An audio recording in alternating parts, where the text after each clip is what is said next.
I have brought, I'm going to confess something right now because I love Shirley Franklin, and it's probably not journalistically correct to say that. I'll give you a hard time anyway. But this is my best friend right now, Calamine Plus Spray.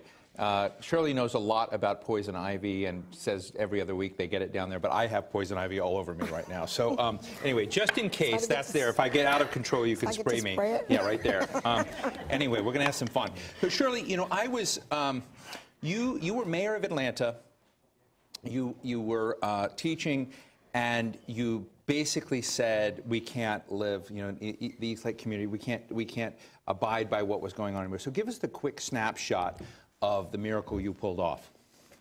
Well, the first part of that is thank goodness that you have partners and you have a team. So Steve has been very generous to say that I did it. It's a team of people. The project Shirley Franklin, Inc. No. It started with a philanthropist who read an article about what was going on in New York City and the number of people who were in Rikers, at Rikers Island, in prison from a handful of neighborhoods. And he was curious about that in the 1990s and had this idea that maybe there were places in Atlanta like that. And as a result of his interest, he partnered with the resident leader, the strongest leadership in the community, and then with the Housing Authority, and together they battled each other and ideas and debated them for several years and came up with a holistic approach to address what, according to the police department in Atlanta at the time, was the worst community in terms of recidivism, in terms of dropouts and disinvestment, et cetera. The result is 20 years later, there is a holistic model for addressing such conditions, and we call it the purpose-built model or the Eastlake model. And it's based on 4 elements. Community quarterback, which we heard about from just a few minutes ago and we read about, it combined with attacking the issues of affordability, and in our case, mixed income housing, rental housing that replaces dilapidated, underinvested, and really really horrible housing conditions that existed there. It then also builds on transformation of a neighborhood school, and that neighborhood school is cradle to college, started with under 300 students, and today serves 1,500 students, 60% of whom are at free and reduced lunch. About 60% are, over 80% are African American. And instead of being the worst school in the school system, it is now the best performing school for students in the state with those demographics. Wow. And it competes very well with schools in more affluent areas. As a matter of fact, the students outscore most of Atlanta schools these days. So it's cradle to college. Started K to 5, now are pre-K, very pre-K, 6 weeks to 11th grade. Wow. So 1,500 students will grow to 2,000 students, combined with much of what we've heard this afternoon, which is a series of services that the families can avail themselves of. And they avail themselves largely of the services that are wraparound services, community wellness services, literal access to job training, job support, case management, the sorts of things we've heard today. So we call it a holistic approach. We're in our 20th year at Eastlake, and our first, you know, you can't be a leader unless you have a follower. You know? I think you got a lot. Well, yeah. I was going to say, you can't be a leader without a follower, and the first follower was from New Orleans after Katrina, when a group of business people came up, heard about this, and now that's the Bayou District. That's the Bayou District. And then after that, we had 2 followers, one in Indianapolis, and we're up to 11, including Eastlake. So we had... Does each of them have a kind of philanthropist, you know, donor that has come in to sort of help drive that, or have you been able to get in this a different way? Because one of the things, you know, as I dug into the story of what you did, that early fight between, and that struggle and wrestling match between the community and different players and your donor was a very important part of that, you know, to getting everybody. So how that struggle, how important is that struggle in other parts? Well, fortunately, we haven't had any communities where that struggle is quite as bloody as the early one, because when people see the outcomes, and we now have outcomes in several communities, when they see the outcomes, and they are much, from every sector, they're much less likely to say, well, it isn't possible. Now, not everybody buys in. Some people visit us. The other piece of this is that hundreds of people came to see Eastlake, and the original group, the three, Miss Davis and Miss Glover and Mr. Cousins, I mean, they would get accolades and awards, and many people would say to them, well, we want to duplicate this, and literally hundreds of people came every year, and the three of them expected they'd see a replication of this. And then a few years later, finally dawned on Tom Cousins that he needed to do something to help that along. So he formed another not-for-profit. And that not-for-profit is Purpose-Built Communities. And Purpose-Built is funded by, it's funded in 5-year cycles. And so we're pro bono. Our kind of skin in the game is that we care deeply about the outcomes. We care deeply about the community engagement, but we... So you're sort of like the Mission Impossible team. You kind of go in, you're called in, you get a tape saying you're going to go into Detroit or Flint or wherever it may be, Bayou community, and you're going to go in, and you're going to go in a pro bono way, and from your experience and the patterns you see, inject yourself into the DNA of that community and try to coax folks along. Is that sort of how it works? And then you sell, and then you destroy the tape after you leave. Right. Yeah. But we're the Mission Just Possible. wondering if I can make a movie about it. Yeah, you know? no, but we're Mission Possible. Mission Possible. And we're also only go where we're invited. So usually it's a philanthropist. Sometimes it's a city official or a former city official. Sometimes it's the government authority or a university. But we call ourselves Mission Possible. We are an example that this is a community. The first community was called Little Vietnam all through the 1990s, all through the 80s, and all through the 70s. It is now the Villages of Eastlake. The school is oversubscribed, and the low-income families have places to live in this community. But we're also seeing infill housing. So it's been a pretty stable neighborhood in terms of the economics for working class people and working people, as well as people who were before only in affordable housing. Do you ever go knocking on the doors of a community that hasn't invited you in and say, you need us? No. You know, You know, I had to do that as mayor, so I wouldn't do that in any other case. Nick Kristof, my pal Nick Kristof of the New York Times just last week said, quoted you on the wretched conditions, in quotes, found in parts of many cities and how tolerating them can lead to a combustible mix. And very powerful words. And of course, we've seen what's evolved in Baltimore. How many Baltimores are out there? How many Baltimore-like conditions are out there that need what you're doing as part of the fix for those communities? Well, my colleague who does all of the analysis has done an analysis using the Census Bureau data and believes that there are 800 neighborhoods that fit our model.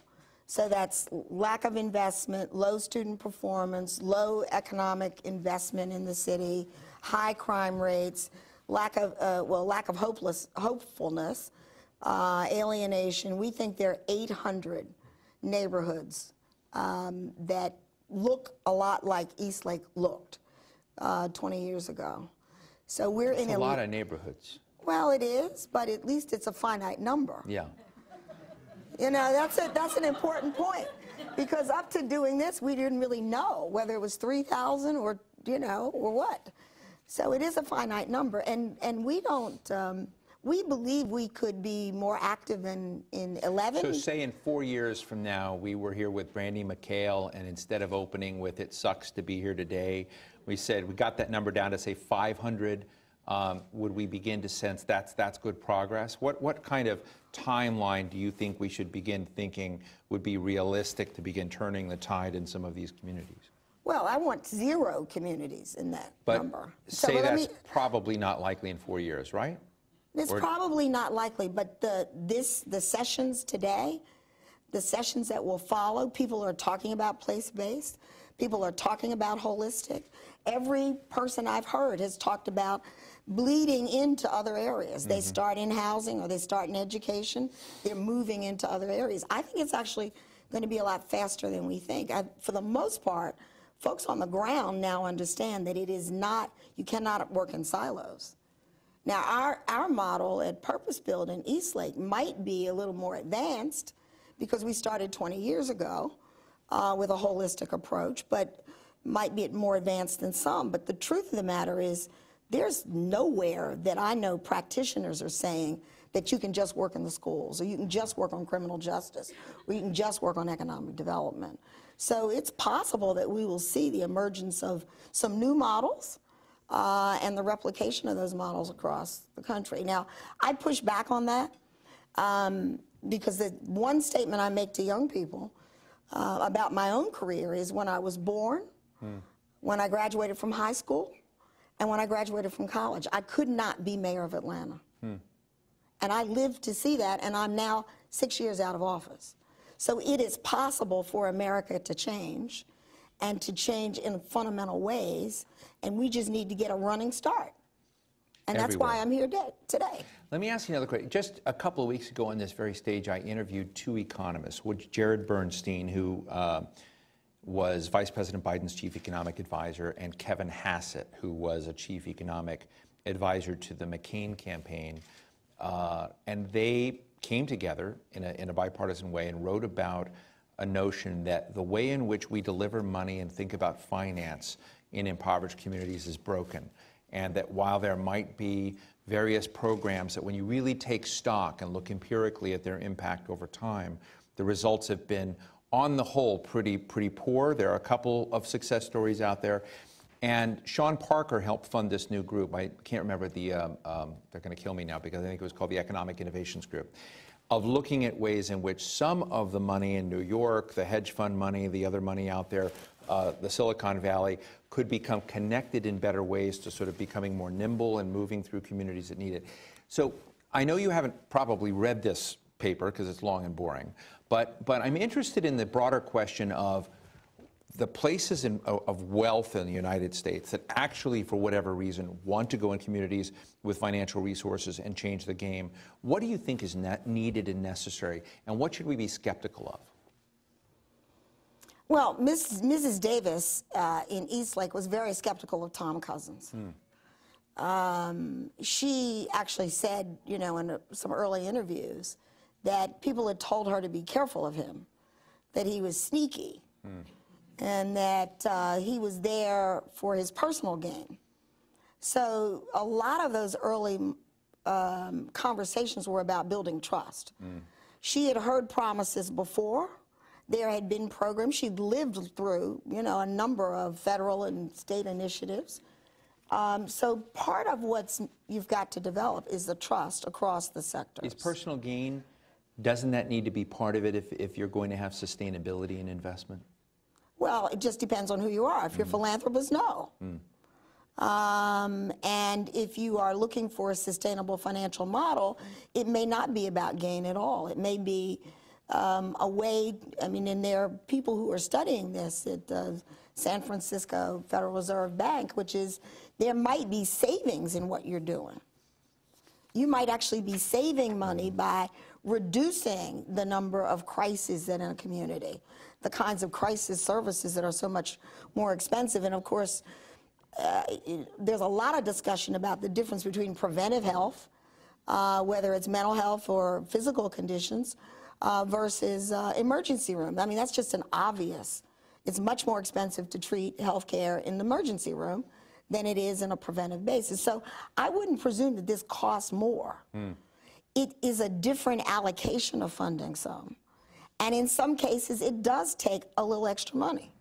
So Eastlake was funded, the housing was funded with a Hope 6 grant, except there was some private financing that came in through a philanthropist, and then the Y and the other elements of were really private philanthropy. But there was a big piece of federal funding in there as well. How do you So now, let me finish. I know I'm long-winded. I'm sorry about that. I never conquered. I thought you were going for the calamine. I never conquered giving, that short answer that everybody wants from politicians. I'm sorry. But I would say to you that, so the fact that they're having that discussion is an indication of what we just talked about, which is more and more people are looking for solutions. America has plenty of wealth. And we have lots of people who are heroes and sheroes in terms of donating their money. So the more models that we can show that actually have a direct, where you invest and you see a direct outcome that is sustainable over time, I think the more we will see private sector investment, both private sector philanthropy, as well as for-profit. So in Eastlake, it's not just housing, it's not just education, it's not just wellness. Wellness includes a brand new grocery store that is financially feasible. It's a new bank branch. It's a new big box kind of development that came in $20–30 million worth of private investment that's not a part of the philanthropy at all. Those are profit-making businesses. And they are there, and they are doing very well. The Publix is one of the most successful. The grocery store is one of the most successful. This is a community that hadn't had a grocery store in 50 years. But because of this holistic approach, and involving both market rate housing as well as subsidized house, federally subsidized or publicly subsidized housing, we create a new level of investment that actually supports the very services that everybody needs. The Publix is not just for low-income people or young people or people like me, old people.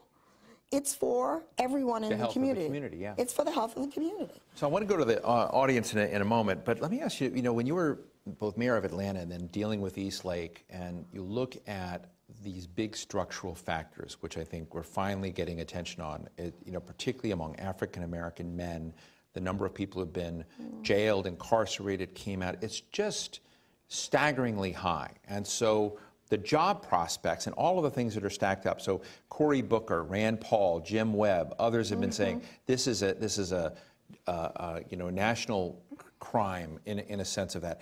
How are you structurally fix that when you get the bank, the grocery store? How did you overcome the fact that there is a built-in bias against giving particularly African American young men another chance and getting them into a job track, getting them off the crime track? How do you deal with those structural features? Well, in the beginning, the focus was largely the school. Right. So you've got to grow past? No. I'm a former mayor. You got to deal with everybody. So, but the school is fundamental. Right. I mean, you don't want to replicate whatever the inequities were and inequalities. So the school can't just be a patchwork job. It can't be a little bit of this and a little bit of that. It needs to be a real transformation that the community, and in our case, the community quarterback and the school are working really hard to be sure that we're meeting whatever the targets are, and that no one is left behind. I mean, that children's needs are met when they need them. So that's part one. That's part one. The stability of the neighborhood, the safety of the neighborhood. It's really hard to tell someone you've got to do this on your own when they can't walk out after dark. Right. Or there's no place for their children to go in the summertime. Or there's you've got to take 2 buses each way to get to the grocery store. I mean, you can't, it's unbelievable. I mean, how many of us would ride 2 buses to get to work and then more buses to get to the grocery store, and then those same 2 buses to get back home? Don't count me in that group. I don't want to live like that, and neither do people who have limited income. So you've got to build a community that is serving the whole family, not just one segment of it. It's wonderful that that we are beginning to talk about segments and categories that have special needs. Our model is based on the family unit. We don't define that family unit as anything other than what exists. So if it's female-headed households, if it's senior citizens, it's single men, that is the family unit. And our model is based on serving the family unit. So we don't really spend a lot of time segmenting, you know, the population in the neighborhood. And then you have to have relationships with the police and the police department, and relationships, trusting relationships with the police department and City Hall and the state and other folks. And you really just multiply those relationships in order to fast track it. Now, the question you didn't ask me, which I should answer, and the one that troubles me the most, is, did I do all of this when I was mayor? And the answer is no. And I think about that a lot. I think about the fact that I didn't do enough when I was mayor. Did you know when you were mayor you needed to, or did that come out of the purpose-built experience? Well, I had been involved at Eastlake before I was mayor. I see. So I can't claim ignorance. I got busy. You know? And that's a real problem. And when you're in elective office, it's very, very hard to focus on one neighborhood over another, or appointed office. So you really do need the private sector to help you with that. You really do need these private sector leaders, civic as well as business leaders, to take a lead in these special efforts. I look back on it and think, well, how did I spend my time if I didn't do this? No, really, because I care deeply about this work. But the truth, and I could rattle off things that I did that, you know, at the time seemed like the right thing. But the truth of the matter... Maybe you ought to write a playbook for mayors. Well, no, I don't think they'd like that. But, and I'm not critical of what mayors are doing. I'm just telling you, it's hard. You wake up in the morning and something happens, and that's number one. So you really do need these private sector. We talk about public-private partnerships. I'm really talking about private sector initiatives that gain public sector trust. And public sector initiatives that gain private sector trust.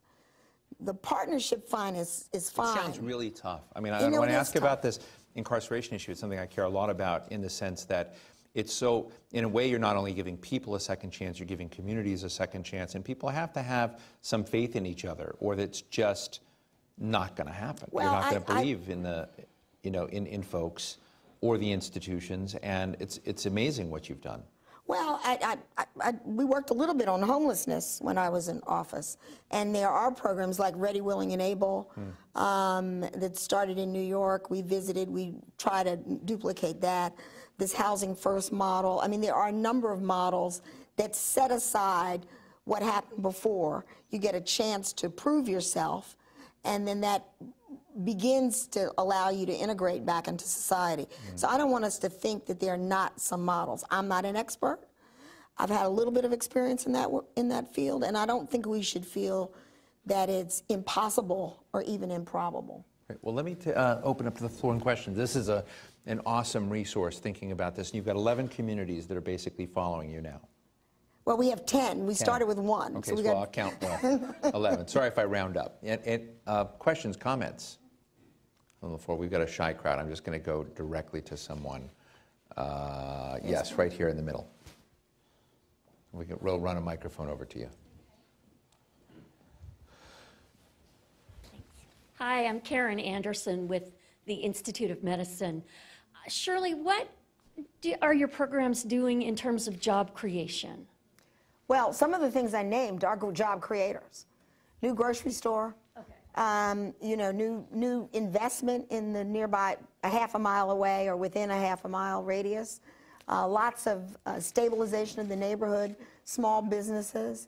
We just started in Eastlake, micro-lending, working with business school at one of the local universities. We don't have all the answers yet, and the good news is some of our new members are bringing that to the table, whether it's Ohio State University in Columbus or in Birmingham. They started a center for incubation of new businesses. They did that first. We did some other things first. So we're learning that as we go, and a lot of local communities have more experience in that area than we did when we started. But job creation is a good part of it, but also job retention. Remember, I'm a mayor, so you got to keep the jobs you got, and then you've got to expand on that. So I would urge anyone who's interested in that area to take a two-prong approach. You got to keep the jobs you have. There are a lot of people in here who have been thinking about, because I've looked at the list, who think about the jobs and the economic side. But I would say that one of the challenges is you see, and we at the Atlantic see lots of proposals about ways in which communities how new communities can grow essentially by new investments. We've had, the International Speedway Corporation and NASCAR and others talk about all the jobs that various deployments can develop in the ecosystem that can evolve. But I tell you, there's a lot less in the transformational side of existing neighborhoods where there's a lot of blight, there hasn't been a lot of investment. It's one of the reasons I'm sort of interested in what LIF is doing, of coming and identifying how do you change the DNA of a community by identifying structural deficits somehow in the financing of things that are there, because that's a different equation than job creation in a new community that might have a low-income priority, right? Well, and then transportation is a key issue. Even if there are jobs there, and transportation becomes an issue, and we talked about having to take 2 buses or rail and bus, or having to have a car. I mean, there's all sorts of hurdles for people who are trying to be employed and are low income. And in the Bayou District, when you're down there dealing with transportation is a huge issue in Louisiana generally, and there are areas where there's a booming job market and just no ways for people to get there.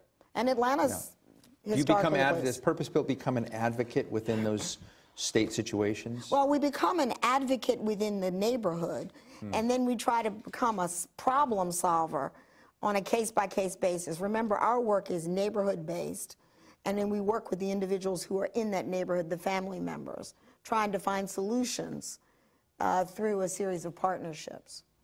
Thank you. Other question, comment? Yes, right here. I was going to go to Will. Will, you're lucky. Last question. My name is Holly Naylor. I'm from Johns Hopkins SICE. A lot of the urban renaissance that we've seen over the last couple of decades in the United States has come predominantly or in large part from gentrification. And while that does make communities safer and does make for more viable economic communities, it also just seems to force out a lot of the poorer populations without addressing any of the core issues that they face. So my question is, how do we incentivize developers and other gentrifying forces to compensate for this kind of market failure? So I put on 2 hats. One is one of the most powerful tools that exist in local communities is zoning. And it's also the bloodiest at City Hall or in the county. So somehow or another, I agree with you, we need to look at zoning issues. That, you could be in a community in Georgia where you've got to have a ½ acre of land in order to build a new property, a single family, as opposed to having a different model that allows for mixed housing in that community. So zoning is part of that answer.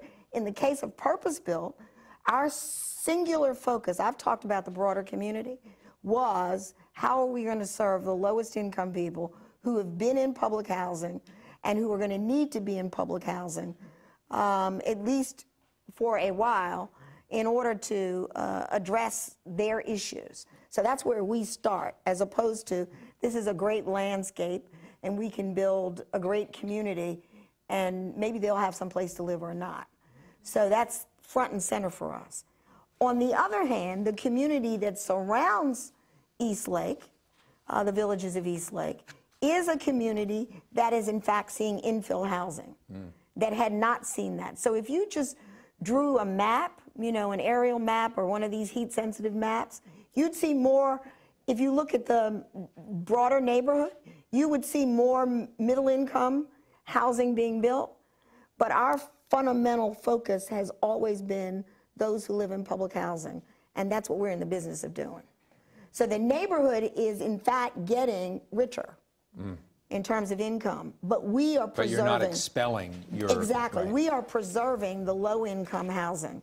And that's what I think we can help bring to the table in the I conversation. mean, one would hope that over time, you can put wristbands on folks and well, this is not really the case what we want to do, but track them as they move, right? So you're not expelling people, but you're helping people to get the resources to get to, No, I think Yeah. the point is our model ensures that low-income housing exists in Right. that community.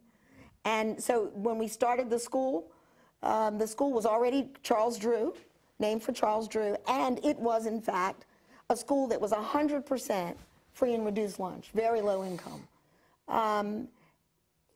But under 400 students. I don't recall the exact number, but somewhere between 200 and 300. Today, it's a school of 1,500 students, 60% of whom are free and reduced lunch. So yes, there are more middle-income children in the school, but a greater number of the students, in numbers, it's a greater number of very low-income students in the school. So, but this is a huge discussion when you go into any community. So I thank you for asking that question. So I want to thank you. I mean, so you're the head of Mission Possible, remember Yes. that now, and that's great. Ladies and gentlemen, Mayor Shirley Jackson, thank you so much. Thank you. That's great, it's wonderful. Thank you, dear.